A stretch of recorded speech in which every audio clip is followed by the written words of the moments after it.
You good? Go ahead. Isaiah, welcome to the show. Appreciate you, brother, for having me, man. Seriously. How you doing today?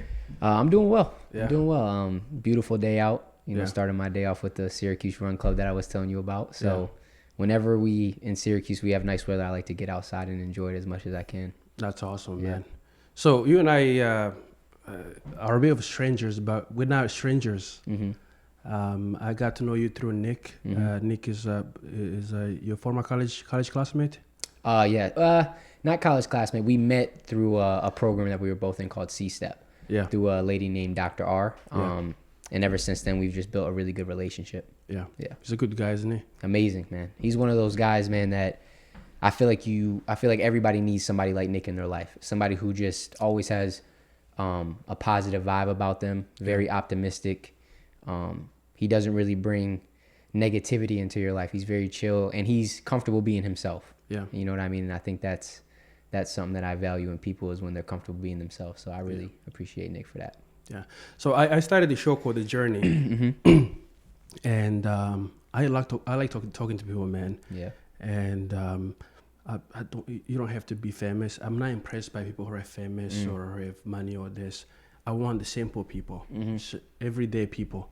If I could talk to every homeless in Syracuse, I would, because I think that just simple people have the most extraordinary stories. And so really the journey is about people coming on this show and just being themselves. And I find you very interesting for the little I know from social media, from Instagram, because you're very vulnerable from the stuff that I saw. You were very authentic. And when I heard about you and Nick shared your social media handles, and I was kind of watching some of those reels, I fell in love, man. I'm like, I love this guy. I love this guy, man. So I'm very excited to get to know you as a person. I love that. So tell me about yourself, man. Like, where were you born? What is your background? What kind of family did you grow up into? Yeah, so I was born in Buffalo, New York. 1998, I was born in Buffalo, New York, and around the age of 3.5, me and my mom and my older brother moved down to Florida. When we moved down to Florida, that's where my mom met my stepdad, because my biological father isn't in my life. That's where my mom met my stepdad.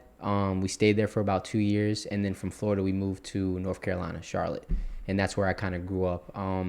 My childhood was definitely, not easy, but I feel like everybody has their trials and tribulations.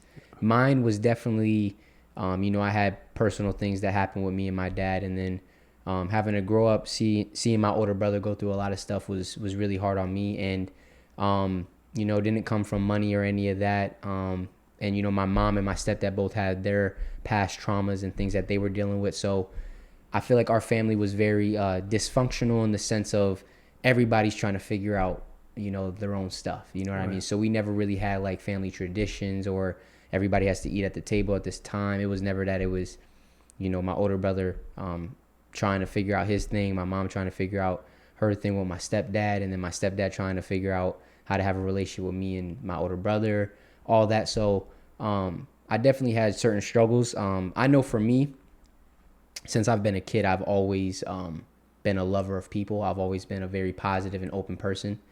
So my brother was kind of a little bit different in the sense of he dealt with a little bit more anger. He also went through some really, really tough stuff when he was young as well. And he, obviously him being a little older, I think it affected him more than it affected me. But yeah, I was always a very positive and uplifting kid. So no matter what I was dealing with or what I was going through, for some reason, I just always saw the light at the end of the tunnel. And I always tell people that the number one gift that my mom gave me that I think every parent should really focus on giving to their child is unconditional love. I never felt like if I came home and I got a bad grade or I got in trouble at school or I got into some fuss outside that she would love me any less. She might be disappointed and frustrated, but I knew my mom's love was constant and it wasn't going anywhere.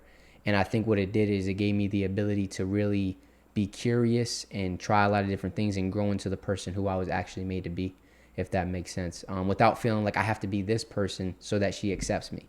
She loved me for me, and that's just who my mom is. She loved my older brother too, and it could be a blessing and a curse in some instances because some kids who don't have the proper guidance can maybe take that and start getting into the wrong things because they know, no matter what, my mom's going to love me, so I'm going to go try this thing and try that. And I think seeing my older brother go through certain struggles definitely led me to not making certain decisions. He got into the wrong friend group when he was young.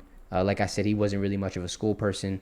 They diagnosed him with ADHD really, really young, and they tried to put him on medication, and that was messing with him. Him and my stepdad never really got along the way that me and my stepdad got along, and so I had this weird, almost like guilt growing up because I was seeing my older brother struggle with so much, and I knew, I was getting good grades. I was a good student in school. I never really caused trouble at home. I was a positive dude, and so seeing that was sometimes tough because I just didn't understand why that was happening. Why is my brother going through these experiences and dealing with all these troubles and I'm not, and we're in the same household, so I definitely had to navigate that growing up. But I always just felt like staying positive and loving people was just the right way. I never knew anything else. I didn't know how to hate. I didn't know how to be negative to people. Like it just wasn't in my bones. And that's something my mom and my grandma told me since I was a kid. I've just always loved people. I would run up to random people and just hug them and try to be around everybody. And so I really just try to let that, continue to cultivate within me and lead me in everything that I do. So, yeah. I can tell, man, you have a good vibration. You have good vibes, you. man. Sometimes you can sense somebody's energy. Some people say energy. But for me, it's I'm a believer. For me, it's like the Holy Spirit, man. You can sense somebody. You can sense if somebody's a good person or not. Is it just me?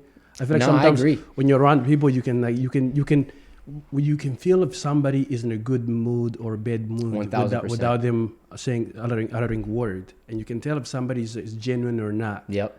Just without them saying anything. Yep. And so when I just you sitting here right now, and the few times I met you, I could tell, man, you're always happy. There's something special about this guy. Appreciate you. So how much older is your brother compared to you? 5 years. So I'm 25. He's 31. 31. Yep. 31. Okay. Yep. Just a little bit older than me. Yeah.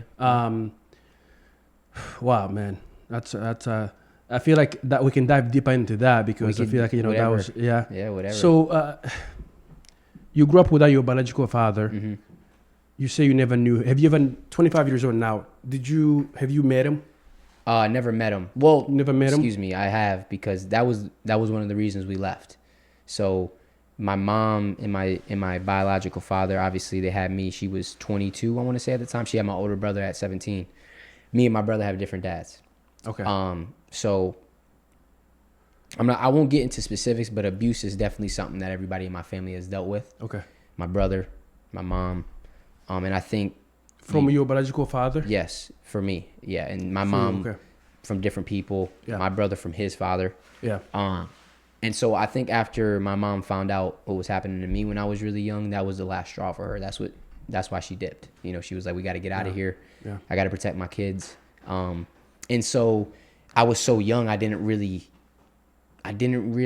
affect me the way it affected my older brother. My older brother was experiencing abuse till 7, 8 years old. Oh, I was second. I was 2, 3, and I was seeing a child psychologist at the time, and she told my mom that once my mom told her she's leaving, she was like, "This is the perfect time. Like, you're saving this kid from a whole life of like dealing with trauma and stuff, because he's not going to be able to remember, and it's not going to affect him the way it did your other son." And so, growing up, I remember my mom kind of broke down what happened to me in middle school when I was a little bit older and mature enough to understand. I was probably like 13, 14 when I really remember her breaking down everything. And it's so crazy because when she told me kind of what happened to me and the things that was going on and the abuse and stuff, the first reaction I had was like, I forgive that man. Forgive him.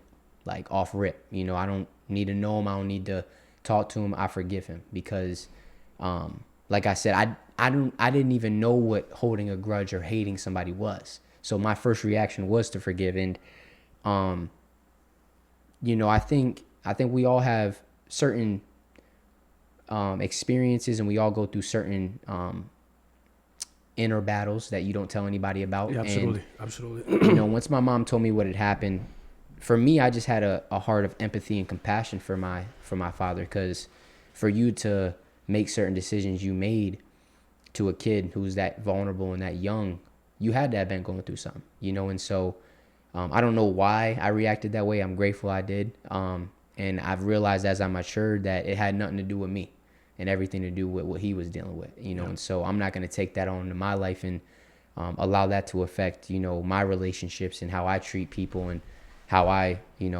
father my son one day or daughter one day, you know what I mean? So, yeah, it was my first reaction. And since then, since we left, he's reached out here and there. And I remember one time, like, there was one interaction I had. He had emailed me and I said that, I just want you to just, apologize. Let's make amends and just, tell me the truth about what happened. And he just didn't, and I was like, all right, well, until we get to that place where we can just be real and honest with each other, I don't know if there will be a relationship here. Since then, that's a whole nother battle I've dealt with personally, because I think at the end of the day, that is my biological father, right? You know what I mean? And my stepdad was there for me since I was 5-6 years old. And he obviously had his own struggles with my family and stuff, but I wouldn't be who I am today and where I am today without him. So that father figure role was taken by Craig Wiley, my stepdad. Yeah. But there always is that part of you that wonders, what it's like to have a connection and relationship with your biological father. Yeah. So I think about it all the time, and that's something that I really put my faith in God for, to mend that relationship when it's time, because I think there is a such thing as divine timing. I think timing is so important. Right. And so I haven't closed the door on that by any means. I think it's just a matter of allowing God to bring those pieces together when they're meant to be together, and not trying to get in the way.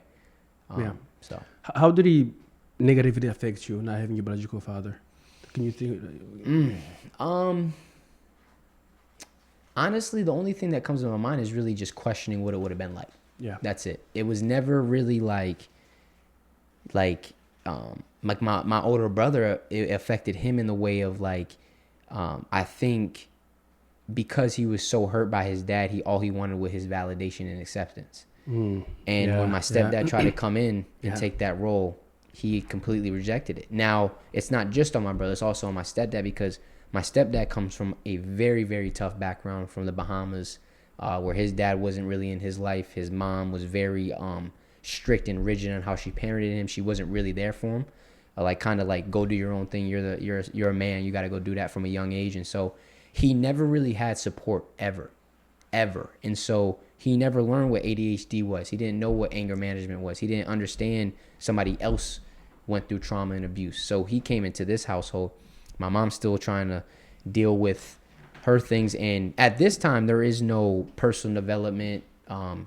There is no inner healing. There's no inner child talking, all that. There's none of that. It's just, let's try to figure this out. And so, yeah, my brother and my stepdad never really clicked. And so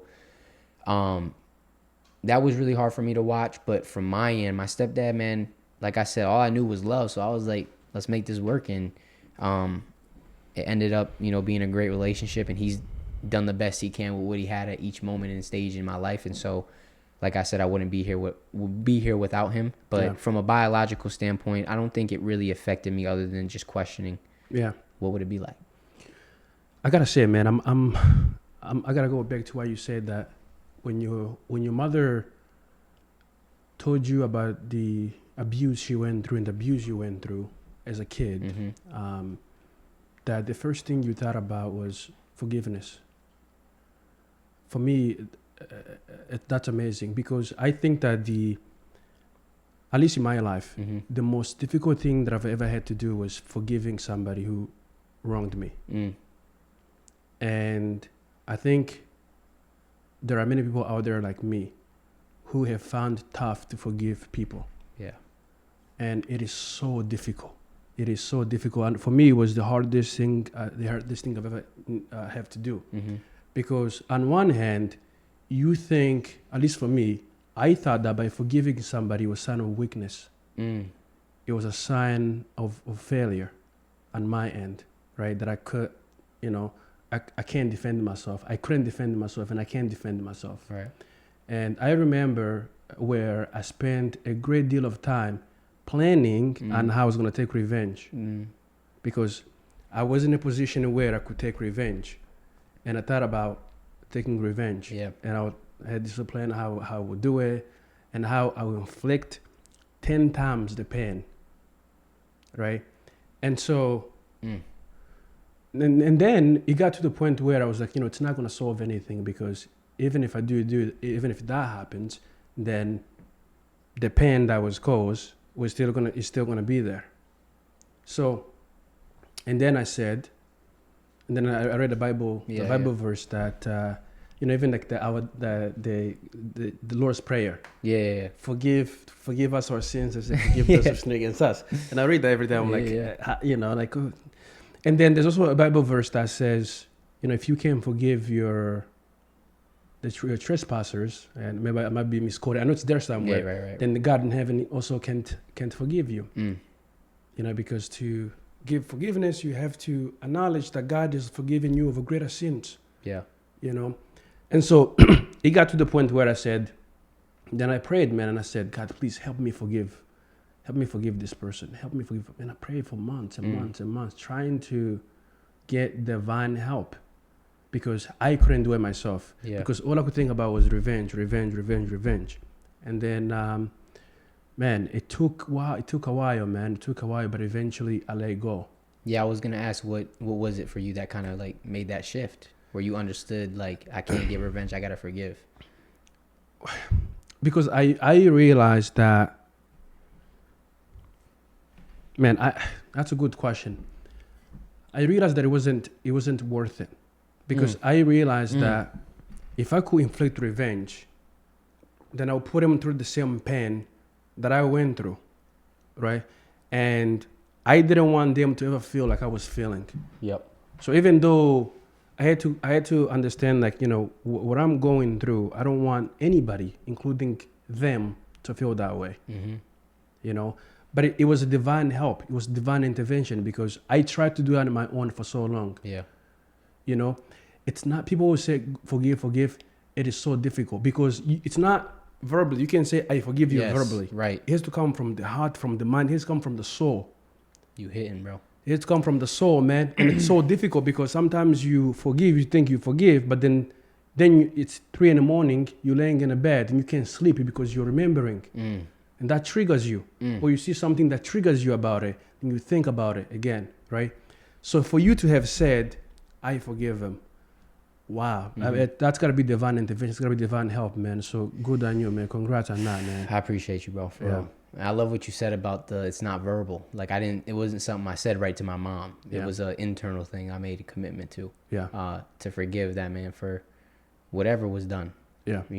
I don't know why. It's just, I do think certain people are wired certain ways. Yeah. I do believe that. And I think some people have to work harder at certain things other than others, right? Yeah. But I think we all have the ability to learn how to forgive.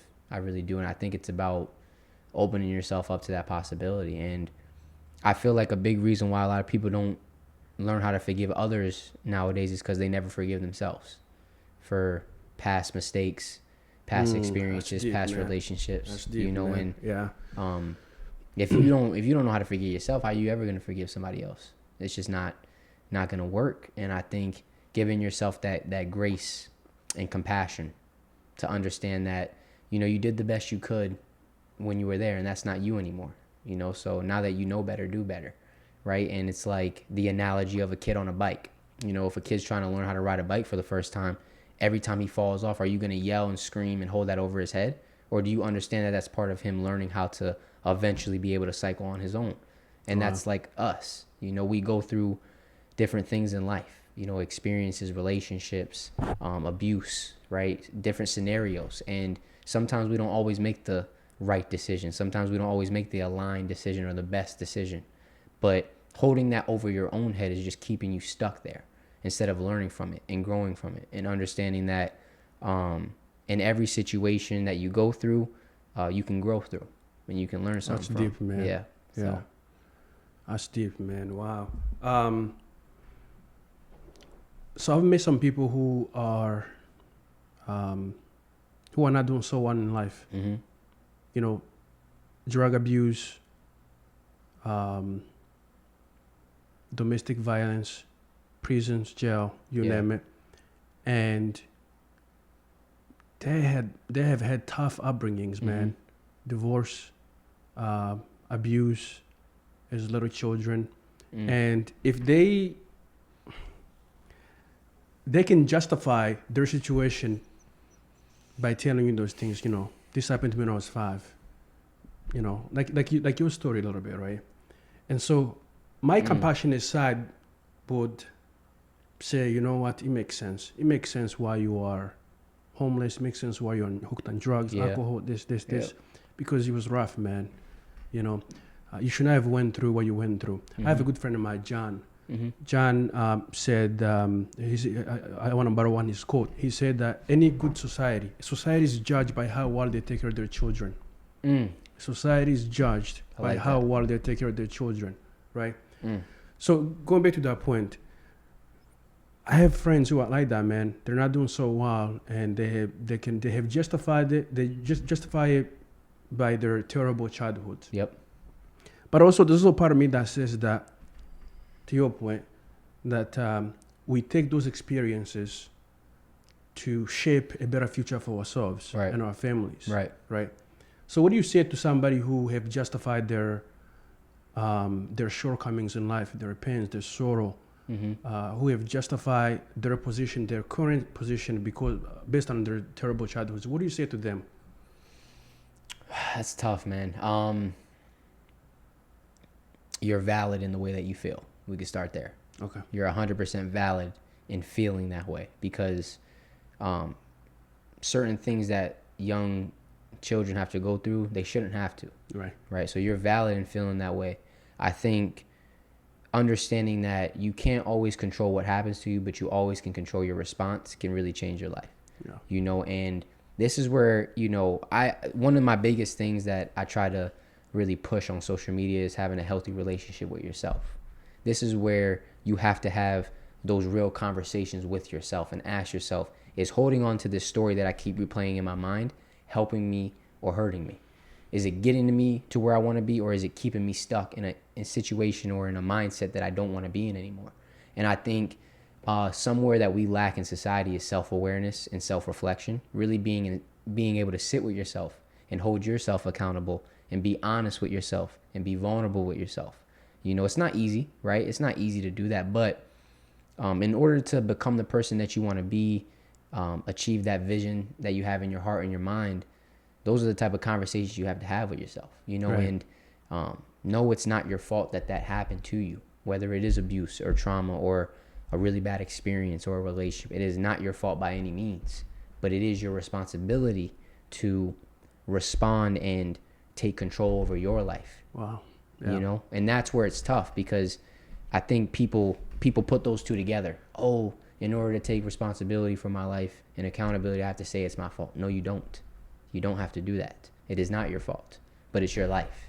So it's like you choose, you know, and I'm really big on not giving your power away to external things, people, and circumstances. That's deep.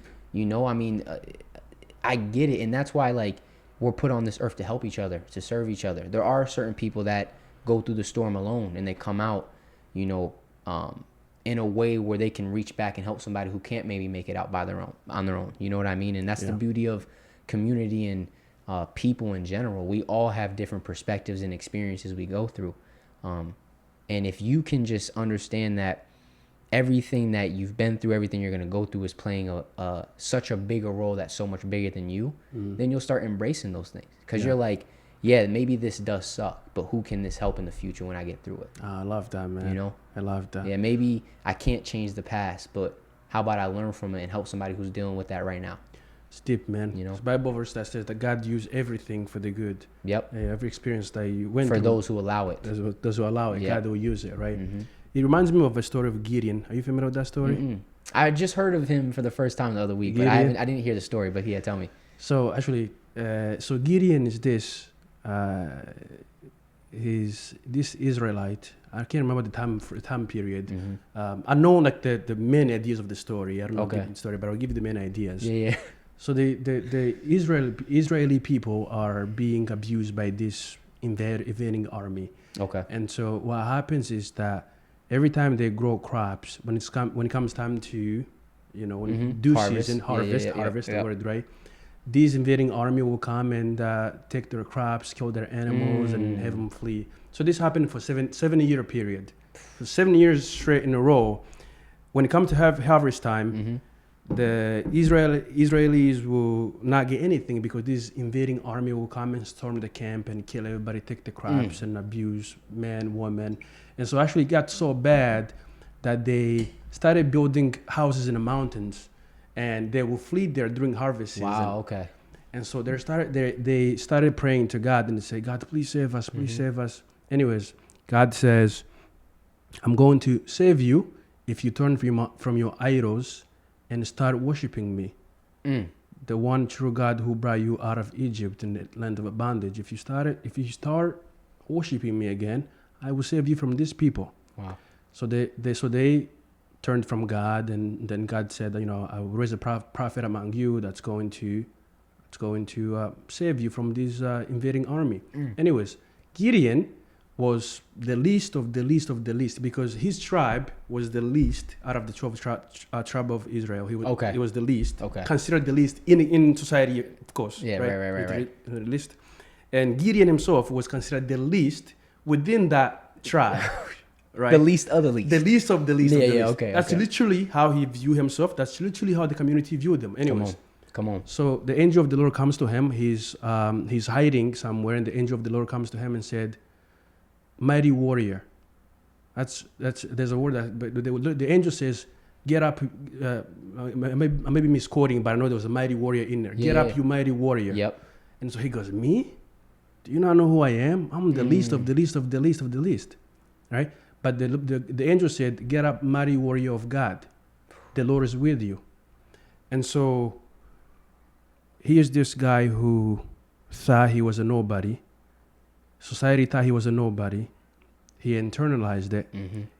When the angel called him, he was hiding actually from this invading army. He was hiding. And God said, "Get up. I see you're hiding. I know where you are, but get up. Yeah. You mighty warrior. The Lord is with you. You're going to save your people." Yeah. You're going to save your people. Right? So what's the point that I'm making? Gideon thought he was a nobody. The people around him thought that he was a nobody. But when God saw him, he said, "Get up, you mighty warrior. The Lord is with you." Come on. And so, to come back to your point, you said that one of your mission on social media is to help people build a better relationship with themselves. Yes. Right? By default, I think we're terrible.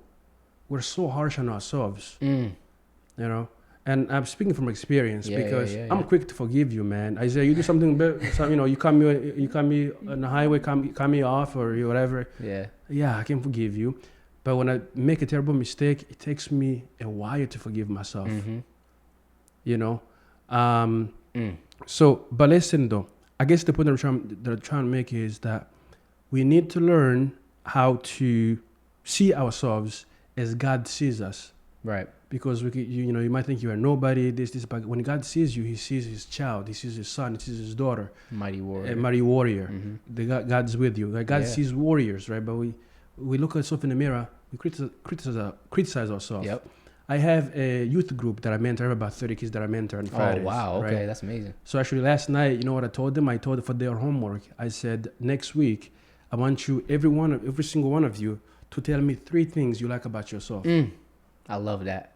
So their homework Their homework this week is to tell me 3 things they like about themselves. I love that. So I'm very glad that that's kind of what you do. I think if you have a good relationship with yourself, then you can make a real difference externally around the people that you hang out with, that you work with, that you go to the park with. Yeah, so that's amazing that you do that, man. You hitting, bro. Yeah. Yeah, I mean, we could dive into religion. Yeah, we can go there, man. We want to talk everything, yeah. Because, I grew up a Christian. I grew up in non-denominational. My mom grew up Catholic, but she had really bad experiences with that, so that's not what we were put into. But we didn't start really going to church until we moved to North Carolina. Yeah. Okay, so I grew up Christian. Probably my 9th, 10th grade year, I started taking it incredibly serious, getting really involved with the youth groups, things like that. This is North Carolina. Yeah, this is North Carolina. Yeah. It was a great church too. I had really, really good friends and all that. It was a great church. But I always knew, like deep down, that I was kind of, like, I always believed in God, right? But I always knew I was faking the connection I was telling people about, if that made sense. And I didn't know why that was, because I was like, I'm reading my Bible, trying to pray, not doing these things. I'm not drinking, I'm not smoking, I'm not partying, why don't I feel a real, because if this is what God feel like, then, and so I think because, how do I word this? Because I didn't feel as much of a connection, and I viewed my relationship with God by the indoctrination of what I was taught. That's what led me to allow like certain judgments and entitlements seep in. So now if you did do certain things, if you were doing this, I judged you, or I looked at you as less than. Right. Maybe I didn't portray that in how I spoke, because I was just a nice guy, but subconsciously I was thinking, like, how could this person do that? Like, they're bugging, like they need to go read, you know what I mean? Yeah. And then real people are struggling with things, and you tell them, oh, you just need Jesus. And it's like you're dismissing their feelings and their emotions and actually what they're dealing with by telling them, oh, just go read the Bible. How can that person understand what's in the Bible if they're bawling their eyes out and dealing with trauma at the crib? So anyway, I kind of carried that throughout all the way up until my senior year. I was playing basketball this whole time. A goal of mine always was, I got to get a scholarship to college. That's the only way I'm going. For basketball? For basketball. Yeah. I am not. You're that good, huh? Yeah, I mean, I was all right. Yeah. I was like, I'm not paying for college. If I pay for college, it's going to be a wrap. I'm going to have to stay at the crib, maybe go community, right? Yeah. And I loved basketball, and I was the best on my high school team, so I was pretty well known around the county and stuff, but never got an offer. Did not get one offer all the way to my senior year, and it's crazy because this is something that all my athletes can understand, but this applies to life. But there were so many kids that I saw not getting the opportunity, not getting the scholarship, not getting the exposure they wanted, and all they did was complain about it. All they did was focus on the other people that were getting offers, and it was just, they were just in this negative mindset. And for me, yeah, it hurt that I wasn't getting looks, but I was just having so much fun, and all I knew was, okay, just keep doing the right stuff. Just keep doing the right thing, and good things will happen. I saw it in school. I saw it in life, where when I was just nice to people and I put out good energy and I was showing up and trying my best, good things just happened, right? So I picked that up from a young age. So it was the same in basketball. I said, I'm still going to work my tail off. I'm going to put in a lot of extra work. I'm going to be really coachable. I'm going to be a great teammate. I'm going to do whatever I have to do. And I just pray that good things happen. And I always had a feeling I'd be fine, even when I finished my senior year and had 0 offers. So because of that, it was either I'm going to go to this, I'm going to either go to community college, I'm going to go to this school, Liberty University, and try to walk on, or I'm going to go prep. And so basically I reclass them, but you have 1 extra year to try to get some, but you go to a school that's predominantly for that. Right. So I chose prep because I was like, I want to get a scholarship. I know I'm good enough. So then I go to Massanutten Military Academy for 1 year. So it was a military school, really, really good team though. So it was awesome. Ended up getting 1 offer to AIC, American International College in Massachusetts. Went there for my freshman year. Had a really good freshman season, made all rookie team, and then transferred to Adelphi University for my sophomore year in Long Island. I was there for 3 years, but I didn't play 2 years after my freshman year because of red shirt, because I transferred. I had a red shirt, and then COVID the next year, so that canceled our season. So then, I finished out there, and then I transferred to Lemoyne for my last 2 years of eligibility for my master's, right? Anyway, why am I saying all this? The religion part. So like I said, I grew up really religious. And so I held it when I went to prep school. I held that faith really strong.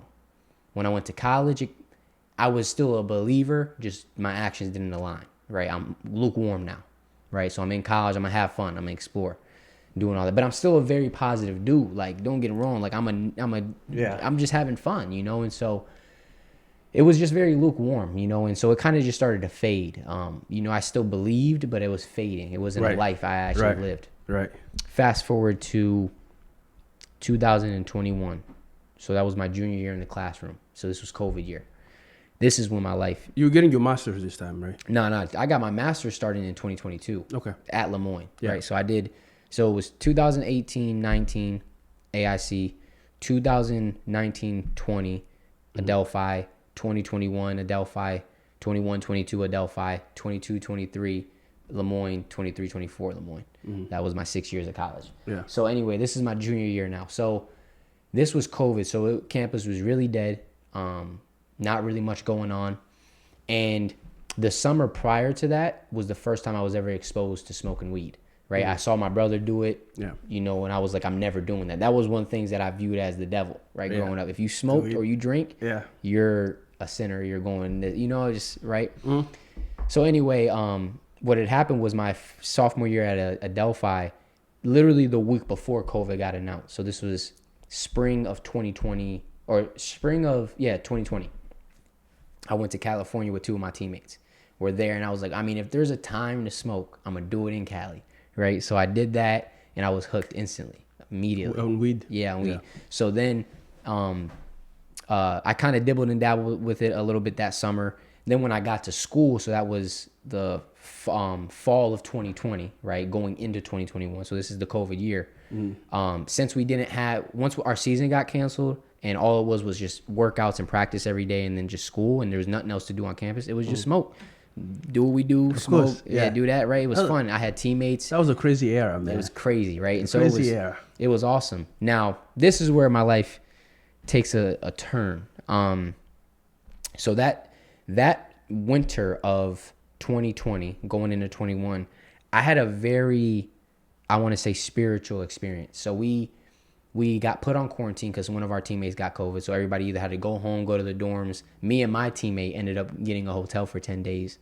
No, I didn't have to pay for it. It was a crazy situation. That's awesome. That's a whole different. That's awesome, but we got it for 10 days. And so during that time, it was just a lot of reflection, a lot of deep reflection. And I just remember for some reason, my mind really opened up in a way I've never felt it open up before, where I started to really question, like, what do I actually believe in? Like, do I actually believe in this Christian God that's been given to me? Like, what are my true beliefs? Because I've never really like asked myself that. I've just been taking on, who am I?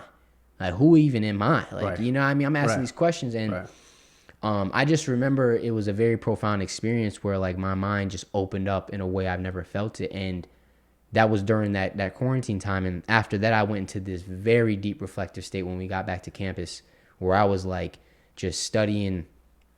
I was journaling a lot. I was going outside and sitting with nature. And I was just like diving really into like what's out there. I wanted to know. My energy definitely changed. I'll say that. My energy changed. And this period leading up to what I'm about to tell you is very gray. It's very touchy.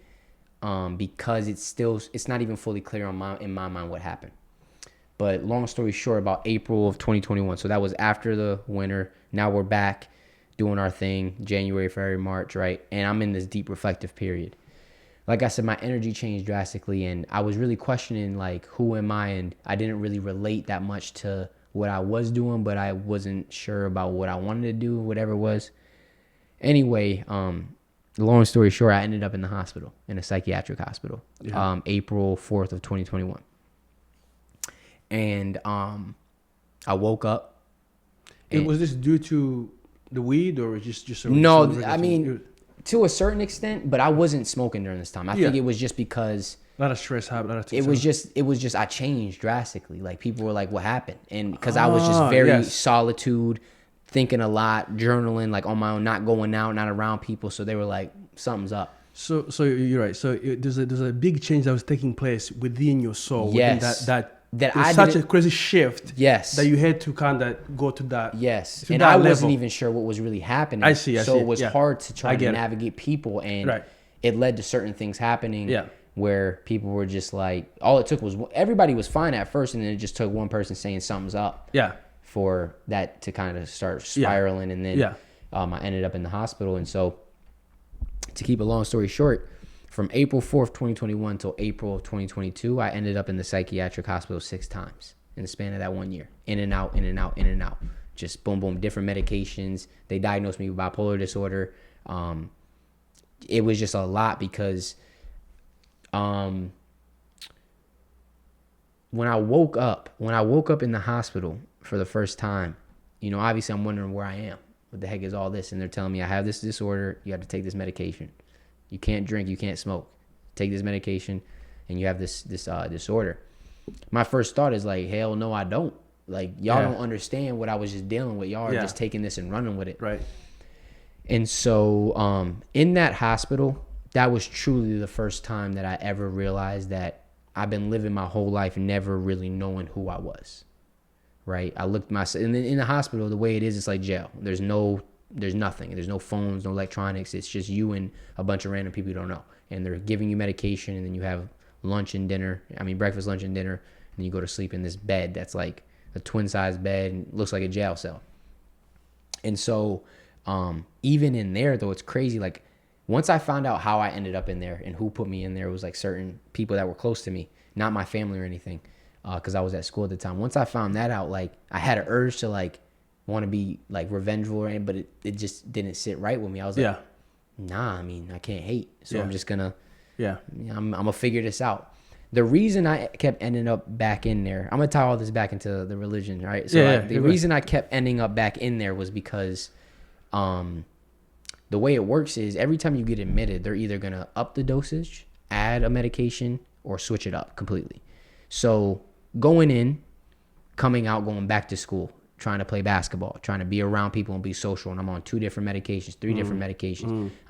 It makes me feel like a zombie. I don't have an appetite, so I stopped taking the medication. Now I'm scared because I don't feel right. I can't sleep. Smoke. Oh, put this weed down. I take the medication. Oh, end up right back in there. Let's switch it up again. Right. Boom, we're going to do it. It's the same cycle. Trying to see what works over and over. It's like you're like a lab rat, for lack of a better term. They're just trying stuff on you. Right. And none of the medication made me feel sane. None of it. And so trying to deal with that and then be around people and be social was just a lot. Yeah. But after that first experience, I came out the hospital. That was when I stepped away from religion as a whole. I said, you know what? Before I believe anything that's been told to me or given to me, I need to figure out who the hell I am. Like, I need to figure that out because I've been living this life doing all this stuff that isn't actually who I am. I've just been floating. Great. I'm positive, dude. It's cool. Now when your back is against the wall and all that stuff is taken from you, who are you in that moment? And I didn't know. So I said, before I believe in anything, I'm going to figure out who I am. And so that's what I dedicated that time to. And that also had a part in me ending up back in there because it was so much inner confusion I'm trying to figure out. And I just started to look within myself. I started to find, I started to sit with myself, and I started to see how certain insecurities and fears and past traumas were coming up, and certain mindsets or blockages that I had within me were coming up. And I realized that I had to, start to sit with those things and figure out what those things were. And I really went deep into other spiritualities during this time too. I said, let me see what my Muslim friend's been trying to tell me. Let me see what Hindu's about. Let me see what Buddhism is about. Let me really start reading these books and diving in. Right. And I started to find certain things that I resonated with in all of them. It was very, very eye-opening for me. I'm like, well, that kind of sounds similar to what I was taught. Wait, why was I looking at this whole group of people like they were wrong? But now that I'm actually reading what they believe, I'm like, I kind of understand it. Like, it's weird. And there was literally one thing that I found constant in everything, and that was love. The number one thing was love. Love yourself, love other people, love God. Live a life of love, right? There's a Bible verse. A man who does not love does not know God, because God is love. It sticks with me till it is ingrained in my mind. And I realized that we live in a world where we have people in positions of power and influence who don't love themselves, teaching people about spirituality and religion that's based on love. Man. If that makes sense. Man, that's deep, and they're telling people who don't love themselves also, you need to do this from a place of not loving themselves. So it's just a lot of not love when it's supposed to be rooted in love, right? And that's where greed comes in. That's where fear comes in. Control, resentment, entitlement, righteousness, feeling like you're better than another person because of how you look or what you believe. When at the core of what we were put on this earth to do is to love. Love can express itself in infinite amount of ways. Whether we're doing this podcast, we can bring love into this moment. Whether you're in a relationship with somebody, whether you're at work, whether you're working out, whether you're going for a run, you can bring love, intention, and gratitude to everything that you do. My goodness.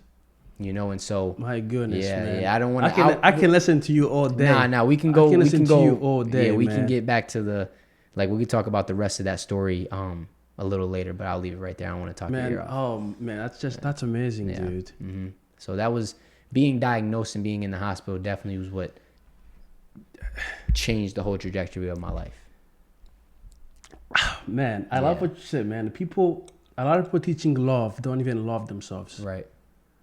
And I 6 years ago, I was going through a life change. I'm gonna tie it to yours. Okay.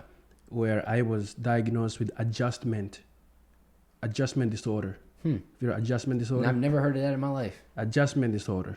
What is that? So basically, I had to adjust. I had this childhood trauma that I had to adjust the old me to the new me. Wow, I've never heard of that. Wow. I had to adjust some things. So like, man, at the beginning it was tough. It was rough. 6 months period to a year, I was going through it, just trying to question myself. Who am I? Mm-hmm. Who am I? So I was trying to reconcile the past to the present, right?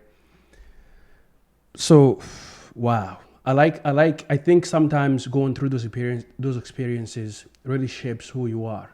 1000%. Because I think that you give your best. Now, for me, I'm so glad that I went through that experience. I'm so glad. Come on, I'm so glad that I'm going through experience, man. The thing is, though, all the pain, the agony, the terrible stuff that I've been through in my life, I love it. I love them more than the good stuff because they shape my character. They made me who I am. It's beautiful, man. Now, to your point, though, going through hospital 6 times, right? Questioning who am I? I think every single person, if you have not answered that question, then I can't take you serious. I can't give you a job that brings values to people.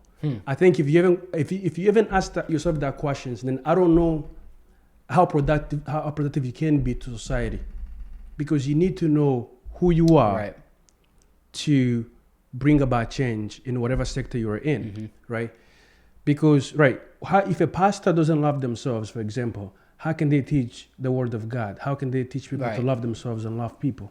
That's 90% of people that are in that position. Exactly, right? So, or somebody in power, right?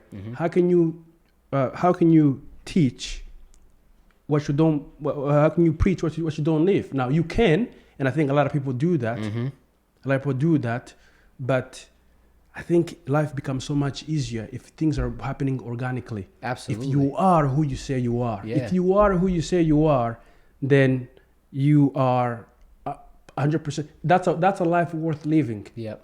That's a life worth living. Authenticity. Authenticity. Yep. And authenticity, you have authenticity on your Instagram bio, which is really what I love. Yeah. And when you open Instagram, for example, all you see are highlight reels, right? Look at me. I'm taking vacation in Spain. I'm in Portugal. I'm in Cancun, Mexico. Yep. Me and my girlfriend are so rich. My family is doing well. I just bought a new car. this. Yeah, man. Yeah. All that stuff is good. Yeah. I mean, but I think most of it, by the way, is just for pictures, for likes, for comments. People are still looking for that validation, But then you have people who actually share real life stuff. Hey, listen, man. I was diagnosed with bipolar disorder. I went to a psych hospital. I couldn't sleep last night. I don't have money to pay for school, and so I was suspended because I couldn't pay this semester. Right? You have people sharing those stuff, right? Those people who are vulnerable to that level are what the internet need, right? More than the highlight reel people, because people can relate. It's crazy how much people suffer in silence. Oh man! And everything. They look at social media, they see people's highlight reels, and they think I'm failing in life. Absolutely. But when they see something they can relate to, say, you know what, that person is struggling financially, that person is struggling with their mental health, that person is struggling with the schooling. That's a great point, man. And then they can say, all right, I'm not the only one. And if that person, they look like they're doing all right, I'm going to be fine as well. So I applaud people like you who go to the internet and be vulnerable and share real life stories. Yeah. Because life is not milk and honey, man. Life is difficult. Life is tough. It's a tough challenge. And I think that, I don't know who the rapper was, but there's a rapper who said, I don't listen to rap like that. I think it's 50 Cent. One of the songs, the lyrics says something like, you know, death has to be easy because life is hard. You know, so Damn. because living life is not easy. Dying is easy, but living takes courage. Yeah, it does. To truly live. To truly live takes courage. A courage. lot of people are just existing. They're not living. Right. It's a difference. So I love that you can be vulnerable to that level, man, and share that. So you went to Le Moyne. Yep. What did you major in Le Moyne? Information systems. I got my master's in. So what are you doing now for work? Life coach. Life coach. Yeah, I'm a life coach. So full time? Yeah, I work at Good Life Youth Foundation downtown, and I'm a life coach for them. So I work with predominantly kids from the ages of 14 to 18, 19. Work one-on-one with them. And that's your full-time job? Mm-hmm. Yep, and then I have Waggles and my personal stuff, yeah. That's podcasts amazing, and dude. stuff like that, yeah. So that's amazing. That's what I do, man. Because, you know, I kind of found after that whole experience, when I went to Le Moyne, I was a lot more clear on who I wanted to be and the things that I wanted to do. I wanted to challenge myself, so I chose information systems. But I realized quickly that this wasn't it. It wasn't going to be my thing. And I took those 2 years to really figure out, you know, more of who I am, cultivate my gifts and things like that. And leaving college, I was very clear on the path that I was on and what I wanted to get into. And so I'm grateful for those 2 years because it really helped me to find what I feel like my path is. You know, I think the path could take you in so many different places. That's something about purpose. I think a lot of people struggle with because they think purpose is this external thing. I need to find my purpose, like it's a certain job or certain career, but the purpose is just being on the right path, you know. And I truly believe that the thing that made it so easy for me to find my purpose was making the purpose simple, which was becoming all of who I was made to be. Amen to that. If you just work on building yourself up and really cultivating all the things you already have within you, what's going to start to happen is you're going to start attracting the right things into your life. I love that, man. Right people, the right career, the right relationship, the right environment. Now you'll just be kind of flowing and just doing what you're meant to do, and you won't even feel like I got to go find this or I got to go chase after that. I got to grab. No, I'm just being, and from me being my authentic self, I'm attracting the right things to me, you know. And so that's really what I got from Le Moyne, was I just got a lot of clarity on my path and my purpose, if that makes sense. Yeah, I think a lot of people are afraid of being judged. A lot of people don't become themselves because they're afraid of being judged. Yep. Oh, you know, what's Jack gonna think? Real quick, you said 10 minutes? Yeah. So we have 53 minutes right now, boys. Oh, we good. Yeah. Come on. Like, what's Jack gonna think? What's my friend Maria gonna think? You know, what's that? They're gonna laugh. If I go to church and raise my hands. Yep. I always, I'm gonna touch the region because I used to go to church. I used to be afraid of raising my hand. Yeah. So I'm like, oh shit, they're gonna think I raised my hand. What if somebody takes a picture of me raising my hand? Facts. I'm gonna be so embarrassed. Yeah. You know, if they found out that I could believe in God, I'm gonna lose that friendship. Yep. They're gonna think that I'm a weirdo. Right?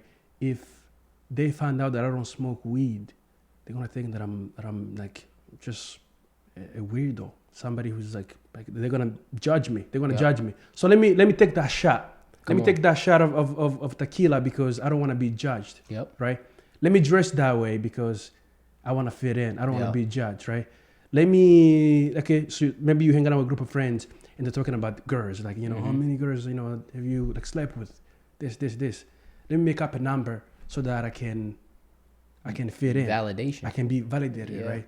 So a lot of people are not, I believe that a lot of people don't, for you to, I love what you're doing what you love. You say you're doing what you're created to do because everything within you feels loved, feels a purpose when you're doing what you're doing. You're mentoring kids, when you're, you know, because it's happening organically. It's who you are as a human, as a being. It's who you are, right? Yep. I think a lot of people don't pursue what they're born to do because they have lived a fake life all of their lives, right? Like throughout their existence, they've lived this persona. And so it takes a while for them it's difficult to shift from a persona to 1,000% to being your authentic self, because that persona is tied to relationships. Yep. That persona is tied to what you do for a living. It is tied to the friendship you've built for the last 20 years. It is tied to the place you go to on Friday nights for the last 20 years, right? Now, you're 40 years old and you want to shift your authentic self. You got to realize that you're becoming a new person, but you're also leaving all those benefits that comes with that persona. Yep. And so then I think that causes anxiety and heartache because you have to be, it's a rebirth. Right. And so when I talked about like my adjustment 6 years ago, that's what was happening. Yeah. It wasn't so much, it was difficult for me to adjust because I had to say, not only did I have to say goodbye to myself, I also had to say goodbye to those relationships, what to do to that, to everything. It's very difficult, man. So you're tired now, man, because it's so difficult. It's easier said than done, man. It's easier said than done. Yeah, it's tough, man, because when you when you want to become everything you were made to be, you have to let go of everything that isn't that. You know, and there's a period in between leaving the old and stepping into the new that's like this like weird space where you don't really resonate with what you were doing or those groups or environments, but you're not fully clear on who you are yet. So you're lost, you're confused. And that's where a lot of people, you know, whether it's depression, anxiety, whether it's feelings of confusion, whether it's going back to old habits, because that area is incredibly scary. And I think something that really helped me, and another thing that I really try to push is just perspective and perception, how you view things. You know, how you view what you do impacts how you do what you do. You know, in order to find yourself, you have to be lost. You can't find something that's found, right? So being lost, being confused is a part of the process, right? And when you understand that, now when you're in it, it doesn't mean it's not going to hurt, be painful, be scary, be lonely, but you understand that this is part of me finding who I am. I have to embrace this. Most people, when they have those emotions or feelings come up, they run away. I can't deal with this. No, this isn't right. I'm doing something wrong. It's like, no, it's the opposite. You're doing something right, you know, because before things get better, they get worse. You know, it's like, I think it was Alex Hermosi who I heard, he was like, if you had to create a main character for a video game, what would you put him through or her through in order to reach that final level? It would not be rainbows and sunshine every time. Yeah. You got to go through this boss. You got to go through this test. You got to go through this struggle, this adversity. We're going to put you in this valley. We're going to throw you in jail and put you through this. You got to go through this mental health struggle. You have to go through this loss, right? But all of that's playing a role in you becoming that final, you know, most authentic, truest version of yourself.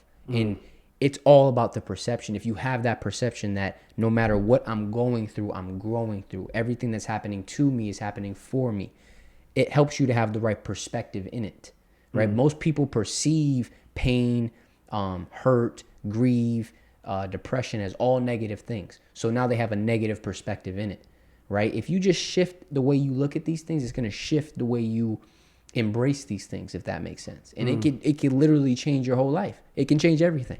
If you just start viewing things slightly different. All it takes is a slight. You don't need to do a full one. Just slight. Okay, what's the worst that can happen? Slight shift. What's the best that can happen? This is so hard. I'm learning. I don't know what to do. I'm growing. You know, just slight shifts, man. Like, it can change everything for you. And it's practice. You know, practice makes progress. That's the importance. This journey is not about perfection. It's about progression. So we're trying to do things in order to keep us moving in the right direction. Sometimes moving in the right direction feels like you're moving backwards. Sometimes moving straight in the right direction feels like you're going right and left. That's all part of it. You know, like, there is no wrong thing in this life. You're just learning, you're growing, you're trying to figure out who you are. That is a lifelong journey. It's not, after my 6 times in the hospital, I got who I am, I'm done. No. Now it's like, okay, now you've kind of gotten clear on certain things, Right. how can we cultivate them? Yeah. And as you cultivate them, you're also growing. You're moving into new seasons, new environments, new relationships. How can we navigate those things? So it's just this constant journey of evolving, growing, going through struggle, learning how to deal with it, learning the lessons from it, growing some more, handing that back to somebody who needs it, having really good relationships, learning how to use what you already have to serve people, learning how to love yourself, love others, love God, learning how to make your mark in this world. And the best way to do that is just being yourself, because nobody else is like you. And I know that's such a cliche saying, but like, that's one thing you'll learn when you really start to tap into who you were really made to be, is that you are a one of one, not a 1 of 7 billion. One of one. Nobody is, or ever will be you. So embrace that and understand that you have a certain calling for your life. And I know I'm rambling, but it's like, nah, man. Like, I just see it so often where it's like people are so focused also on other people's gifts and talents that it takes away from their own. And it's like that wasn't meant for you. Right, so you trying to get what somebody else has it's just taken away from what is actually meant for you. Right, with what's meant for you is over here, but you're so focused on looking over here at what this person's doing, yada yada yada, and you're trying to attach yourself to this. You're just taking away from your calling and your purpose. And going back to the social media thing, social media isn't bad, it's the way you use it. Just like anything in life, nothing is inherently good or evil. It's just the way we internalize it and the way that we use it. Things can either be a tool or they can be a destructive weapon to take you off your path. You know, it's all about how you use it. And that's why intentionality is so important. Going in with intention in everything that you do. Why are you doing this? What is the purpose of what you're about to get into? Like, asking yourself these questions and being real. It's like I said, it's not about perfection. You don't need to be perfect. You were born to do this. You know what I mean? Man, you were born to do this. I appreciate man. you, God bro, bless you, man. Thank you, man. I pray that God's gonna bless you and use you, man. Because come on, man. Thank you, bro. Listen, I can listen to you talk Damn, all man. day. I'm telling you right I now, appreciate man. you, bro. More than you know, man. I'm being authentic, man. Yeah, man, I feel it. It's amazing how gifted you are. Thank you, brother. And that hits, bro. Like, I mean, no, that, I'm being so honest, man. Because you have no idea how many people you can save, how many lives you can touch. And I'm sure you've already touched kids. The kids you're working with, you know, obviously you follow us on social media.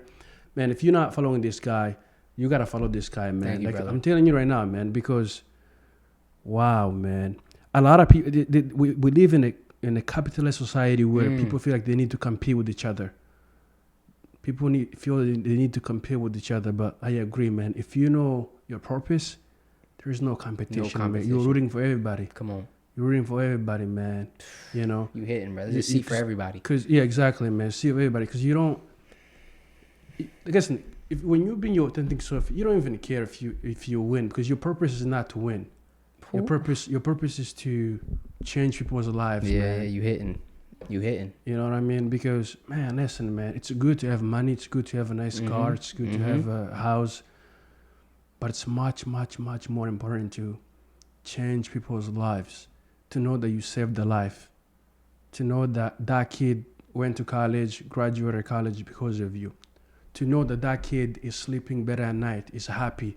To know that kid feels loved because of your actions. Money cannot buy that, man. Money can't buy that, man.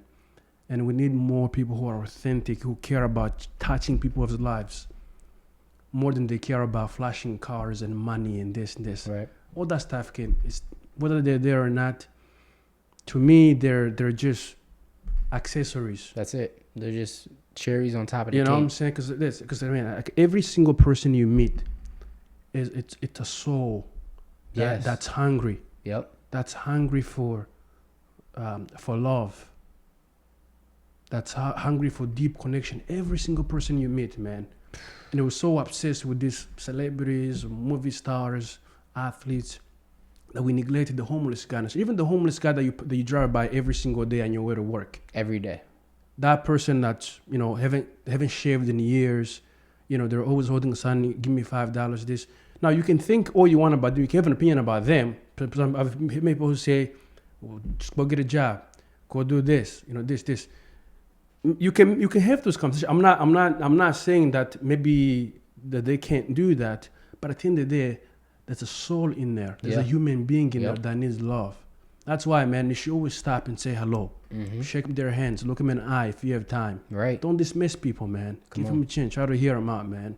So that's one thing I love about you, because what I just said is, it's embody. It's That's what embodiment of that's love. what that's what you embody is, man. That's what you embody when I see you, man. Thank when you, it's brother. The thing you do, man. Thank you, man. Seriously. And that's amazing, man. Man, And that's amazing because love is the only thing that can save us, man. it's the truth, man. You know. It really is. Yeah. Now, I really do appreciate you, man, just letting me into your space, bro, and just sitting down and having a conversation. I live for this stuff. I love this, man. Like, just this right here, this means more to me than anything. Yeah, Just being able to meet somebody and have a genuine, like, real connection with them and a conversation with them, get to learn about their perspective and their experiences and what they believe in, and being able to share that, bro. Like, you could feel this. Like, this, you can feel this. This isn't like social media. This isn't facade. Like, you can actually feel this. Like, you don't have to put this into words, you know? Like, so I live for that. I live for the real feeling, not the words and what people be saying. You know what I mean? Yeah. Man, we just last question, then we'll wrap it up. But Yeah, I want talk to me. I definitely, Yeah. man, I want to have you more and more, man. Yeah, you know I'll what come I'm back saying? on anytime, bro. Man. And obviously, feel free to invite me to your show as well. Yes, for sure.